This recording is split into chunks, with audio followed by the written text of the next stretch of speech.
인슈백가족 여러분 안녕하십니까. 5월에도 다시 돌아온 윤쌤입니다. 자, 5월은 가정의 달이죠. 5월 5일 어린이날을 필두로 해서 어버이날, 스승의 날, 다양한 날들, 그리고 또 부처님 오신 날까지 아주 풍성하게 휴일이 마련되어 있습니다. 행사도 많고요. 자, 그러다 보니 사실은 영업하기 조금 어려울 수 있는 환경인데요. 이럴 때일수록 또 고객님의 자녀분들, 또 고객님의 부모님들, 또 이런 행사 관련된 내용들 잘 이용하셔서 고객분들한테 또 다시 터치할 수 있는 그런 시간 되셨으면 좋겠습니다. 자, 그럼 지난달에 보험업계에 어떤 핫 이슈 있었는지 한번 살펴보고 넘어가도록 하겠습니다. 자, 몇 가지 뉴스 가져왔는데요. 같이 한번 보실까요? 첫 번째 뉴스 한번 보겠습니다. 지난달 IBK 연금보험이 새로 출시됐었죠. 단위 8%를 20년 동안 약속하는 상품이었습니다. 역시 인기가 많았는데요. 4월 월초 신계약 실적이 12억 원 정도 된다고 합니다. 사실은 전산이 더 좋았으면 20억도 충분히 할 수 있었다, 이런 얘기가 나오는데, 아무래도 이 IBK가 중소형사다 보니까 좀 전산에 문제가 있었던 것 같습니다. 자, 그럼 이 8% 연금보험 어떤 매력이 있었길래 이렇게 많이 판매됐을까요? 자, 이 상품은 먼저 단리로 8%의 연금 수익률을 약속하는 상품입니다. 20년간 8%를 주고요. 20년이 넘어가면 단리 5%를 주는 상품입니다.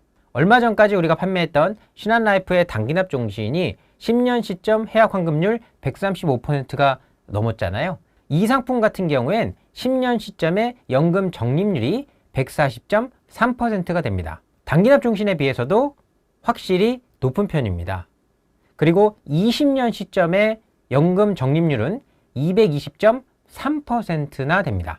자, 그러다 보니 이 상품이 상당히 매력이 있는 건 분명합니다.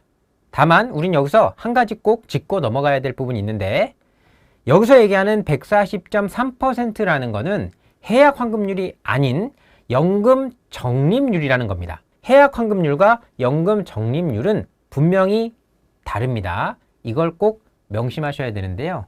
이 상품을 가입하고 10년 시점에 해약을 하게 되면 연금 적립률이 아닌 해약 환급금률이 적용이 되기 때문에 처음에 예상했던 바로 그 퍼센트가 나오지 않는다는 겁니다.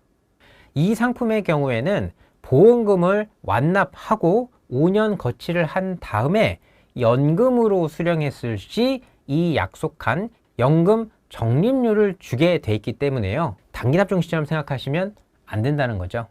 자, 저는 이 부분에서 이걸 얼마나 고객분들한테 정확하게 설명하고 이 상품이 팔렸을지 거기에 대한 의구심이 조금 들긴 합니다.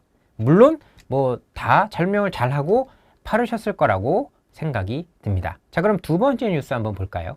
자, 이번 소식은 2023년까지의 통계 자료가 정리돼서 나온 소식입니다. 자, 어떤 내용이냐면 전속 보험사의 설계사분들과 GA의 설계사분들의 역량이 비교가 된 내용인데요. 표를 한번 보시면 영업 효율에 대한 비교가 나와 있습니다. 일단 불안전 판매율에서도 GA 설계사분들이 조금 더 우월한 것으로 나와 있고요. 그리고 유지율 13차월, 26차월에서도 GA의 설계사분님들이 조금 더 높은 성과를 보여준 걸로 나옵니다. 아무래도 GA 쪽으로 가시는 설계사분들께서 뭐라 그럴까요? 좀 수수료도 조금 높고요. 또 다양한 상품을 팔 수 있기 때문에 이동을 하셔서 그랬던 것 같은데, 이게 단순히 사실 수수료만 놓고 비교하기 좀 어려운 게, 원수사에서는 그렇죠, 여러 가지 지원 정책이나 무슨 교육 지원, 물품 지원 이런 것들이 있잖아요. 근데 이제 GA로 가게 되면 수수료는 높은데 이제 그런 지원들이 좀 없어지기 때문에 단순히 놓고 비교하기는 어렵습니다만, GA 쪽으로 가시는 분들이 아무래도 좀 더 좋은 퍼포먼스를 보여주시는 게 아닐까 하는 생각이 듭니다. 자, 그리고 세 번째 뉴스는요, 이거는 좀 말씀드릴까 말까 좀 고민을 했었어요. 물론 알고 계신 분들은 이미 다 아실 것 같습니다. 하나손해보험 아시죠? 여기서 355 간편심사형 상품에 간편치매 플랜을 탑재를 했다고 합니다. 자, 근데 이게 좀 뭐라 그럴까요? 좀 문제가 있다고 할까요? 이게 좀 이슈가 됐던 게 뭐냐면,